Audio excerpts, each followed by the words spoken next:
अस्सलाम वालेकुम दोस्तों, रहमत एनर्जी सॉल्यूशन की आज की वीडियो में हम जो डिस्कस करने जा रहे हैं वो हमारे पास एक इन्वर्टर आया हुआ है। हम इस इन्वर्टर की सिर्फ अनबॉक्सिंग और फर्स्ट लुक रिव्यू नहीं करेंगे। हम आज इसकी कंप्लीट सेटिंग देखेंगे। हम आज इसकी सेटिंग्स के अंदर ये देखेंगे कि अगर आप इसको ऑफ ग्रिड चलाना चाह रहे हैं तो आपको किस तरह की सेटिंग करनी चाहिए। अगर आप बैटरीज के साथ चला रहे हैं तो आपको किस तरह से सेटिंग करनी चाहिए। अगर आप बैटरीज नहीं लगाना चाह रहे तो आपको किस तरह की सेटिंग करनी चाहिए। उसके बाद अगर आपने ग्रीन मीटर लगाया हुआ है तो आपको कौन सी सेटिंग करनी चाहिए। उसके अलावा आपको ये भी पता है कि ये जैसे कि डुअल आउटपुट है, स्मार्ट लोड भी है इसके अंदर और लाइट लोड भी है। हम ये भी बताएंगे कि स्मार्ट लोड और लाइट लोड की जो सेटिंग है वो किस तरह से करनी चाहिए। आज की वीडियो में तो हम आपको कंप्लीट सेटिंग बताएंगे। अगली किसी वीडियो में हम इसके कनेक्शंस के बारे में भी आपको ज़रूर बताएंगे। अच्छा दोस्तों, हम इन्वर्टर की स्क्रीन के ऊपर आ गए हैं। जैसा कि आपको नज़र आ रही होगी कि ये स्क्रीन के डिफरेंट जो है ना आइकन आपको नज़र आ रहे होंगे। सबसे पहले अगर आप टॉप की साइड पे देखें तो यहाँ पे हमें बैटरी के पैरामीटर नज़र आएंगे। बैटरी की सारी डिटेल हमें नज़र आएगी कि बैटरी है कौन सी, लिथियम आयन है या उसके अलावा लेड एसिड है। अगर लिथियम आयन है तो उसके बीएमएस कनेक्टेड है कि नहीं है, ये सारी इन्फॉर्मेशन आपको ना ये ऊपर वाले सेक्शन में, बैटरी वाले सेक्शन में नज़र आ रही होगी। उसके अलावा ये जो लेफ़्ट साइड पे आपको नज़र आ रहा है ये जो है हमारी एसी इनपुट है। यहाँ एसी इनपुट के सारी जो है ना रीडिंग्स हमारे पास आ रही होंगी, वोल्टेज, एम्पेयर और नीचे फ्रिक्वेंसी और सारी चीज़ें वो यहाँ पे आ रही होंगी। जो मिडिल वाला फेस हमें ये नज़र आ रहा है ये एसी आउटपुट का है। हमें आउटपुट पर कितनी पावर मिल रही है, कितने वाट आ रहे हैं, कितनी फ्रिक्वेंसी चल रही है, वो सारी इन्फॉर्मेशन हमें यहाँ पर मिलेगी। जो ये वाली साइड है टॉप राइट वाली, जहाँ पे P1 नज़र आपको आ रहा है, यहाँ पर हमें डीसी की साइड है, ये हमारी डीसी की साइड है।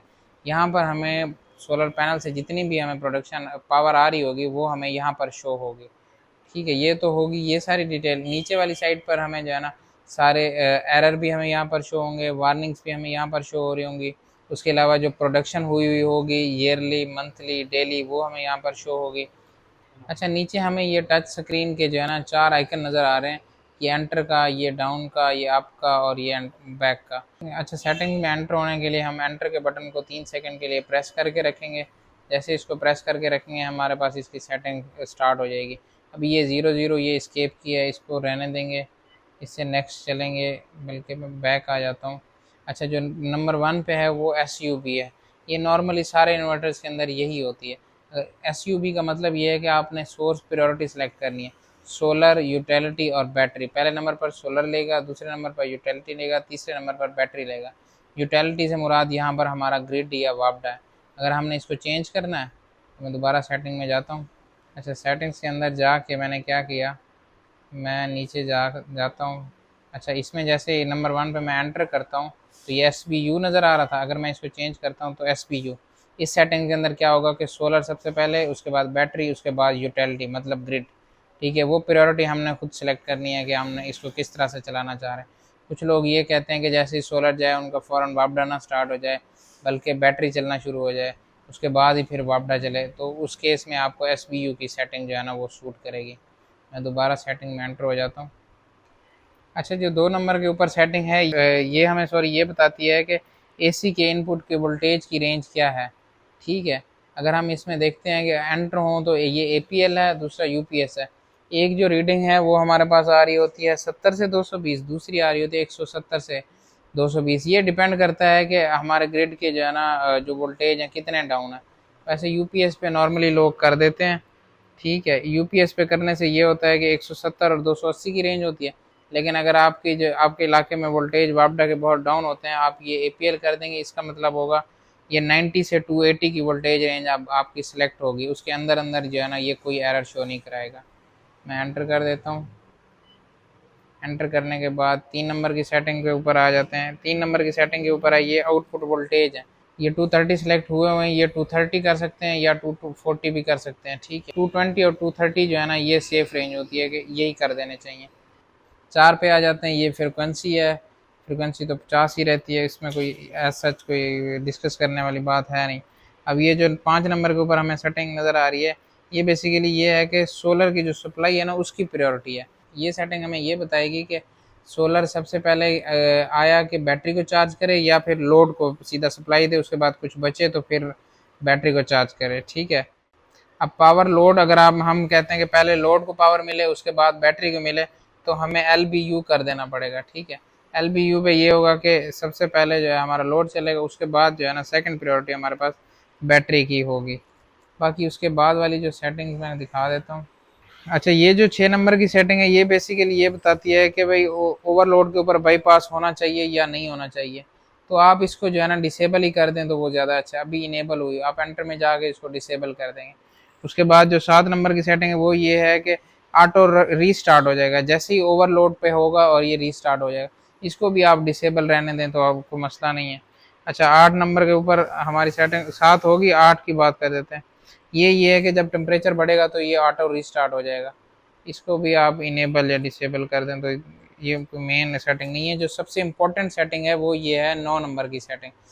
ये सेटिंग बेसिकली इसलिए ज़रूरी है कि हमारा ग्रीन मीटर लगा हुआ है या नहीं लगा हुआ, तो वो हम उसकी सेटिंग यहाँ से 9 नंबर की सेटिंग से करेंगे। ये बेसिकली ग्रिड फीड की सेटिंग है। अगर ग्रिड फीड डिसेबल कर देंगे तो कोई भी सरप्लस यूनिट, जो इजाफी यूनिट है, वो वापस वापडा के पास नहीं जाएंगे। इसका मतलब है हमने नहीं इंस्टॉल किया हुआ। डी का मतलब है ग्रिड फीड डिसेबल का मतलब है हमने ग्रीन मीटर इंस्टॉल नहीं किया। अगर हमने ग्रीन मीटर इंस्टॉल किया हुआ तो फिर हम ग्रिड फीड इनेबल कर देंगे। इसका मतलब ये है कि जो इजाफी यूनिट हमारे पास बन रहे होंगे वो वापस चले जाएंगे वापडा के पास, ग्रीन मीटर अगर लगा हुआ होगा। तो जैसे ये करेंगे उसके बाद जो है ना मैं इसको एंटर कर देता हूँ ताकि ये सेटिंग सेव हो जाए। 9 नंबर की ये सेटिंग सेव होगी। ये तकरीबन सबसे इंपॉर्टेंट सेटिंग यही है। अच्छा, उसके बाद अगर हम 10 नंबर के ऊपर देख लेते हैं। अच्छा, 10 नंबर के ऊपर जो सेटिंग है ना ये भी बहुत इंपॉर्टेंट सेटिंग है। ये बेसिकली ये बताती है कि चार्ज जो हमारी बैटरी है वो किस सोर्स पे होनी चाहिए। उस सोर्स की प्रायोरिटी हम यहाँ पे सिलेक्ट करते हैं, ठीक है। अब इसके ऊपर लोग कहते हैं कि भाई हमें जो है ना सोलर और यूटिलिटी दोनों पे होनी चाहिए, वापडा पे भी हो और सोलर पे भी हो, तो आपको SNU कर देनी चाहिए। अगर आप चाहते हैं कि सिर्फ आपकी सोलर के ऊपर हो फिर आप ओनली सोलर ओनली कर देंगे, OSO पे कर देंगे, तो आपकी बैटरी सिर्फ सोलर के ऊपर चार्ज होगी। अगर सोलर नहीं होगा तो वापडा के ऊपर आपकी बैटरी बिल्कुल चार्ज नहीं होगी। दोस्तों, बहुत सारे लोगों का कॉमन इशू ये होता है कि उन्होंने सोलर तो लगवा लिया होता है फिर भी उनका बिल बहुत ज़्यादा आ रहा होता है। बेसिकली ये जो 10 नंबर की सेटिंग में आपको बता रहा था, ये यही चीज़, इसी सेटिंग्स का इशू होता है जिसकी वजह से उनका बिल ज़्यादा आ रहा होता है। उन्होंने क्या किया होता है कि अपनी जो बैटरी की चार्जिंग है उसको अलाउ किया होता है कि यूटिलिटी के ऊपर उनकी बैटरी जो है मैक्सिमम एम्पेयर के साथ चार्ज होना शुरू हो जाती है। वापडा के ऊपर जब बैटरी चार्ज हो जाती है तो उनके यूनिट अच्छे खासे कंज्यूम हो जाते हैं। ऐसे लोग जो बिल्कुल चाहते हैं वापडा के ऊपर उनकी बैटरी चार्ज ना हो तो वो सेटिंग के अंदर OSO सेलेक्ट कर देंगे। OSO का मतलब है ओनली सोलर ओनली। इसका मतलब यह है कि सिर्फ वो सोलर जब होगा तो आपकी बैटरी चार्ज होगी, जब सोलर नहीं होगा तो आपकी बैटरी चाहे ड्रेन भी हो जाए एंड भी हो जाए तो चार्ज दोबारा रीस्टार्ट नहीं होगी। तो रिचार्जिंग आपकी जो है ना वापडा के ऊपर नहीं होगी, वो सिर्फ सोलर के ऊपर ही होगी। तो ये जो 11 नंबर की सेटिंग है ये बेसिकली ये बताती है, हमें एम्पेयर बताती है कि कितने एम्पेयर के ऊपर हमारी बैटरी चार्ज होनी चाहिए, ठीक है। ये बेसिकली होता रूल ये होता है कि जितने भी एम्पेयर आर की आपकी बैटरी है आपको उसका 20% जो है ना चार्जिंग एम्पेयर रखने होते हैं, 20-25% तक। उसके अलावा बैटरी के मैन्युफैक्चरर भी बताता है कि भाई आप इतने एम्पेयर तक इसको चार्ज कर सकते हैं। वैसे ये रीडिंग तो बहुत ज़्यादा तक जा सकती है, तकरीबन 120 एम्पेयर तक जा सकती है, लेकिन 120 एम्पेयर रखना जो है वो सेफ़ रेंज नहीं है और बैटरी के हेल्थ के लिए भी अच्छा नहीं है। उसके अलावा अगर हम अगली सेटिंग पे जाएँ, ये 14 नंबर की सेटिंग पर दोस्तों हम ये देखेंगे कि हमारी बैटरी कौन सी टाइप की है। ये पैलेंटेक का प्रोटोकॉल है। ये लिथियम आयन की अगर आप बैटरी लगा रहे हैं तो आप मोस्ट ऑफ द टाइम आप पैलेंटेक सेलेक्ट करते हैं, फिर ही इसका जो है ना BMS जाके कनेक्ट होता है। उसके अलावा और भी बहुत सारी यहाँ पर जो है ना हमें नज़र आ रही है बैटरीज की टाइप। अगर ये देखें लिथियम आयन के लिए LIB आप कर देने चाहिए। कुछ लिथियम आयन की बैटरियाँ LIB के प्रोटोकॉल पे आती हैं, कुछ जो है वो पैलेंटेक के प्रोटोकॉल पे आती हैं। उसके अलावा अगर हम इस तरह चेंज करते हैं, ये AGN हमारे पास आ गया। अच्छा, ऐसी बैटरी जिसकी हमें स्पेसिफिकेशन नहीं पता उसके लिए हम यूज़र डिफ़ाइन की सेटिंग कर लेंगे। यूज़र डिफ़ाइन का मतलब ये होगा जब हम यूज़र डिफ़ाइन कर देंगे तो आगे एक एक पैरामीटर को बैटरी के हमें अलग अलग से उसकी सेटिंग करनी होगी। अगर इसके अलावा अगर हम जैसे पैलेंटेक कर देते हैं तो BMS कनेक्ट हो जाता है लिथियम आयन बैटरी का, तो उसके अंदर हमें हर चीज़ की बैटरी की सेटिंग करने की ज़रूरत नहीं है। बैटरी की बहुत सारी सेटिंग्स जो हैं वो ऑटोमेटिक ही कम्युनिकेट हो जाती हैं केबल के थ्रू। इन्वर्टर और बैटरी जो है ना एक दूसरे से कम्युनिकेट कर जाते हैं, तो ये भी बहुत इंपॉर्टेंट सेटिंग है। 17 नंबर की जो सेटिंग है ना ये बैटरी के रिगार्डिंग है। अगर मैं इसमें एंटर होता हूँ तो ये मुझे फर्दर सेटिंग शो कराना शुरू कर देगा। 17 नंबर बेसिकली जो है ना वो बल्क चार्जिंग की वोल्टेज होते हैं। बल्क चार्जिंग वो वोल्टेज होते हैं जिसके ज़रिए इन्वर्टर या कोई भी कंट्रोलर जो है उस रेटिंग के साथ मैक्सिमम बैटरी को चार्ज करता है अनटिल उसकी बैटरी 90% तक आ जाए। तो वो जो वोल्टेज होते हैं वो बल्क चार्जिंग वोल्टेज होते हैं। नेक्स्ट सेटिंग जो है 18 की वो फ्लोटेड चार्जिंग वोल्टेज होते हैं। फ्लोटेज चार्जिंग वोल्टेज बेसिकली जो है ना बल्क वाले वोल्टेज से तकरीबन आपको 2 से 3 वोल्टेज कम रखना होता है। उसके बाद अगर हम नेक्स्ट पे आ जाते हैं 19 पे, ये भी बहुत इंपॉर्टेंट सेटिंग है। ये वो सेटिंग है कि इतने एम्पेयर पर आपकी जो बैटरी है वो कट हो जाएगी। इतने एम्पेयर पर आपकी बैटरी कट होने का मतलब ये है कि इतने इतने वोल्टेज तक आपकी बैटरी कंज्यूम होगी, उसके बाद बैटरी कंज्यूम होना बंद हो जाएगी और इन्वर्टर को बताएगी कि बैटरी बहुत ज़्यादा डाउन होगी और वो लोड को बंद करा देगा। ये तकरीबन 40.8 अभी सिलेक्ट हुआ और 40 से लेकर 46 तक आप इसको सिलेक्ट कर सकते हैं, लेकिन सेफ रेंज ये है कि आप इसको 42 तक ले जाएं, 42 से नीचे ना ले जाएं। दोस्तों अभी जो सबसे इंपॉर्टेंट सेटिंग हम देखने लगे हैं ये है 60 नंबर की सेटिंग।